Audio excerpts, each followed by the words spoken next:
इस वीडियो में हमें करना है एक्सरसाइज 8.1 का क्वेश्चन नंबर 9, जो कि कुछ इस तरह है। In triangle A B C right angled at B, if tan a is equal to 1/√3, find the values of, first part है sin a cos c plus cos a sin c, second part है cos a cos c minus sin a sin c। तो first part करेंगे इसका। सबसे पहले क्या है, sin a cos c plus cos a sin c। तो first part भी सॉल्व करने से पहले जो क्वेश्चन इन्फॉर्मेशन दे रहा है उसका फिगर बना लेंगे पहले। क्या कह रहा है, in triangle ABC right angle at B,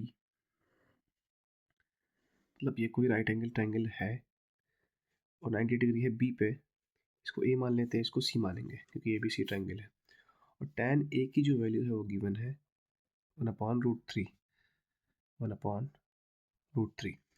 और अगर ए हमने एक्यूट एंगल माना है तो टैन किसके बराबर होता है, टैन बराबर होता है परपेंडिकुलर अपॉन बेस के। तो इस ए के हिसाब से जो परपेंडिकुलर होगी वो होगी मतलब ये बी सी 1, और बेस जो होगी वो होगी √3, मतलब ए बी, मतलब B C upon A B. तो थर्ड साइड हमको निकालना पड़ेगा यहाँ से। थर्ड साइड निकालने के लिए इसमें हम लगाएंगे क्या, Pythagoras theorem. In triangle A B C, A C square is equal to B C square plus A B square. A C square निकालना है, बी सी स्क्वायर का मतलब 1 का square plus A B square का मतलब √3 का square. तो A C square is equal to आएगा 1 का स्क्वायर 1 प्लस √3 का स्क्वायर 3। ए सी स्क्वायर की वैल्यू यहाँ से आ जाएगी 4, और ए सी की वैल्यू यहाँ से आ जाएगी अंडर रूट में 4। 4 किसका स्क्वायर होता है, 2 का, तो ए सी की वैल्यू यहाँ से आ जाएगी 2। जो ए सी की वैल्यू हमने निकाल ली यहाँ से कितनी, 2। अब जो जो हमसे पूछा है वो यहाँ से हम डायरेक्टली निकाल सकते हैं। फर्स्ट पार्ट क्या है, फर्स्ट पार्ट है sign A cos C plus cos A sign C.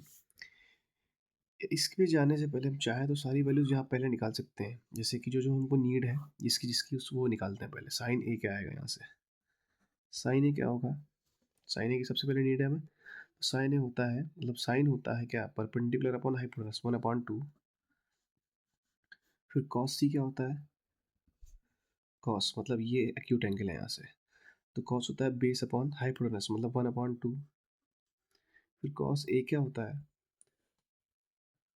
Cos A होता है बेस अपॉन हाइपोटेनस मतलब √3/2।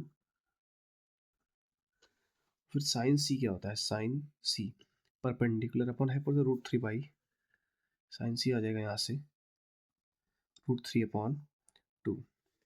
सारी वैल्यूज यहाँ पे रखेंगे। अब साइन ए क्या है 1/2 इंटू कॉस सी क्या है 1/2 प्लस कॉस ए है √3/2 इंटू √3/2।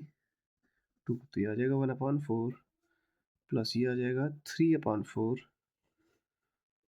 तो ये आ जाएगा कितना, 4/4 का मतलब 1 इसका आंसर आ जाएगा। सेकंड पार्ट करेंगे इसका। सेकंड पार्ट क्या है, सेकंड पार्ट है cos A cos C, cos A cos C minus sign A sign सी। यहाँ पे लिख लिया मैंने सेकंड पार्ट को। सारी वैल्यूज रखनी है सिर्फ। कॉस ए क्या है √3/2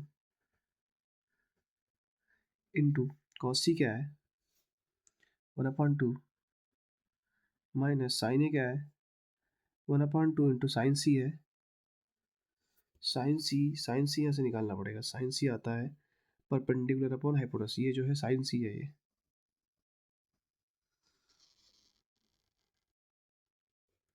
√3/2। तो कितना आएगा ये, under √3/4, √3 into 1 √3, 2 into 2 4 minus under √3/4। दोनों कट जाएंगे तो आंसर इसका आ जाएगा 0। ये हो गया क्वेश्चन नंबर 9। क्वेश्चन नंबर 10 करेंगे इसका। क्वेश्चन नंबर 10 कुछ इस तरह है, in triangle P Q R right angle at Q. पहले फिगर बनाते हैं इसका। एक राइट एंगल ट्राइंगल है, इस पे राइट एंगल है क्यू पे, पी क्यू आर नाम है इसका, P Q R. P r plus Q R, P r plus Q r की जो लेंथ है वो है 25।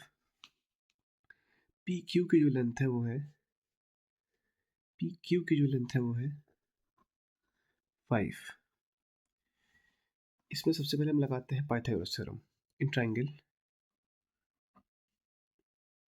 P Q are.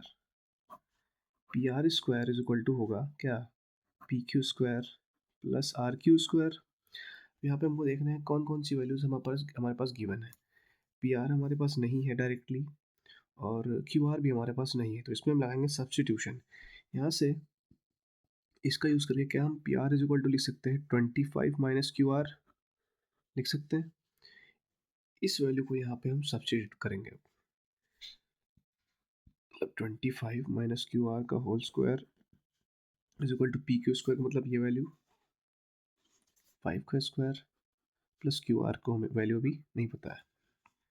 तो ये हो गया ए माइनस बी का होल स्क्वायर, ये खुलेगा ए प्लस बी के होल स्क्वायर से, मतलब ए माइनस बी के होल स्क्वायर से A square plus B square minus 2 into A into B is equal to 25 plus Q R square. ये Q R square से ये क्यू आर स्क्वायर कट जाएगा, ये इधर माइनस में आएगा। यहाँ पे 625 माइनस 25 माइनस का 50 q r is equal to, सब जीरो बच गया इधर, तो ये बचा 600 is equal to 50 q are.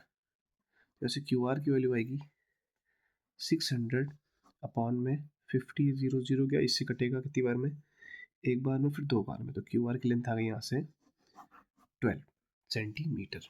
12 हाँ सेंटीमीटर है।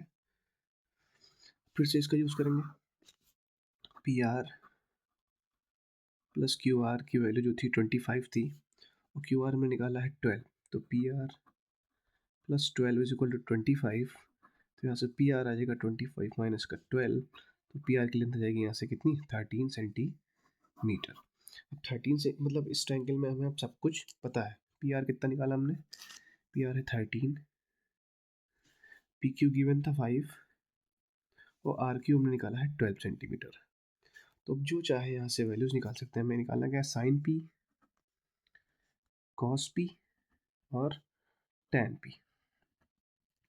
तो इस पी के हिसाब से साइन पी क्या होगा, इस पी के हिसाब से परपेंडिकुलर अपॉन हाइपोटेनस, मतलब 12 अपॉन 13, और कॉस पी क्या होगा, base upon hype perpendicular upon hypotenuse होगा, और ये होगा बेस अपॉन हाइपोटेनस, मतलब 5 अपॉन 13, और टैन पी होगा परपेंडिकुलर अपॉन बेस, मतलब 12 अपॉन 5। ये तीनों वैल्यूज यहाँ पे निकाल दी। हो गया क्वेश्चन नंबर 10। क्वेश्चन नंबर 11 है वो बुक वर्क है, ट्रू फॉल्स है, सिर्फ वो आसानी से हो जाएगा, आप सिर्फ पढ़ के ही।